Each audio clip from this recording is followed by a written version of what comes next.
کو عرض کرنا چاہتا ہوں، ہمارا جینا، ہمارا مرنا، سب کچھ حضور کے لیے۔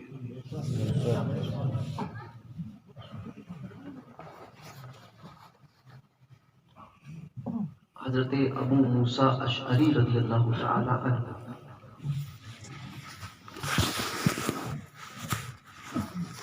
یہ جلیل و قدر صحابہ میں ہے۔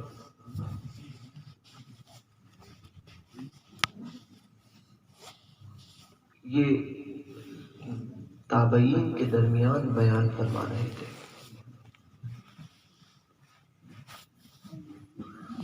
صحابی اس عظیم ہستی کو کہا جاتا ہے، اس گروہ کو کہا جاتا ہے کہ جس نے حضور کے حیات طیبہ میں، حیات ظاہری میں حضور کو، اس چشم عالم میں جس نے حضور کو دیکھا، حضور پر ایمان لائے اور ایمان ہی پر خاتمہ ہوا۔ اور تابعین وہ مبارک جماعت ہے کہ جس نے صحابہ کو دیکھا،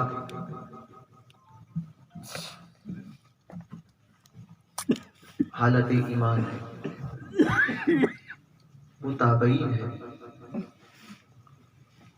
تابعین کے درمیان حضرت ابو موسیٰ اشعری اور صوفیہ کے نزدیک تابعین کے تعلق سے کہا جاتا ہے کہ تابعین جو ہے یہ مومنین کے سر کا تاج ہے، مومنوں کے سر کا تاج تابعین ہے۔ اور مومن کے تعلق سے صوفیہ کے نزدیک یہ بات ہے کہ مومن وہ ہوتا ہے جو حضور صلی اللہ علیہ وسلم کے قدم ناز تک پہنچ گیا، یعنی ہمارے یہاں پر اسے اللہ کا ولی کہتے ہیں۔ تو ان کے سر کا تاج تابعین۔ ایک مرتبہ حضرت ابو موسیٰ اشعری رضی اللہ تعالیٰ عنہ، صحابہ کا اس چشم عالم کا آخری دور تھا اور تابعین کا دور شروع ہو چکا تھا، قرون اولیٰ کا قرون ثانیہ کا دور۔ بہرکیف تو وہ تابعین حضرت ابو موسیٰ اشعری کے ارد گرد بیٹھے ہوئے تھے۔ حضرت ابو موسیٰ اشعری تابعین کے درمیان بیان فرما رہے ہیں۔ اچانک اپنے بیان کو روک کے فرماتے ہیں کہ میں یہ دیکھ رہا ہوں کہ کچھ عبادت و ریاضت میں تو آپ لوگ تو صحابہ سے بھی آگے بڑھ گئے، جیسے ہی آپ کا یہ کہنا تھا تو تابعین میں ایک خوشی کی لہر دوڑی اور نعرہ بلند ہوا۔ تھوڑی دیر کہنے کے بعد میں خاموش ہوئے حضرت ابو موسیٰ اشعری رضی اللہ تعالیٰ اور فرمایا کہ مگر سن لو، صحابہ کی عبادتیں اور صحابہ کے اعمال صرف اور صرف ان کے خلوص کے، صرف اور صرف ان کے خلوص کے بنیاد پر تھے، بغیر خلوص کے ان کا کوئی عمل تھا ہی نہیں، یعنی جو کرتے صرف اللہ اس کے رسول کی رضا کے لیے کرتے۔ حضرت ابو موسیٰ اشعری نے پھر فرمایا کہ اگر صحابہ ہوتے اور تمہیں دیکھتے تو وہ یہ کہتے کیا یہ مسلمان ہے؟ کیا یہ مسلمان ہے؟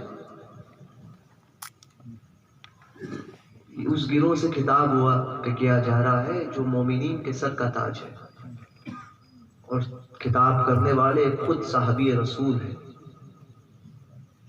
تو بتاؤ اگر ابو موسیٰ اشعری رضی اللہ تبارک و تعالیٰ عنہ جیسے لوگ ہمارے دور میں ہوں تو وہ ہمیں دیکھ کر کیا کہیں؟ اپنے ایمان کا جائزہ لو کہ ہم کہاں ہیں اور کیا کر رہے ہیں؟ ناموس رسالت صلی اللہ علیہ وسلم، وہ عظیم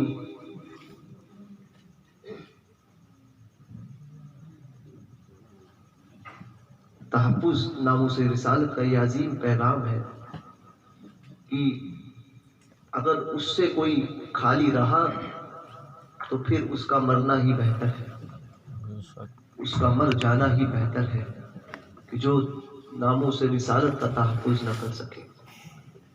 آج ہم جلسے کرتے ہیں اور اپنے آپ کو مسلمان کہتے ہیں، کیا کبھی ہم نے اپنے اعمال کی طرف غور کیا؟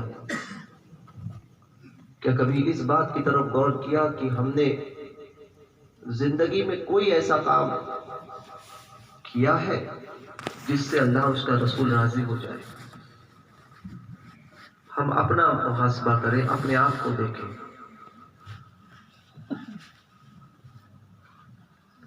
کیونکہ سب کچھ ہے وہ حضور کے لیے ہے۔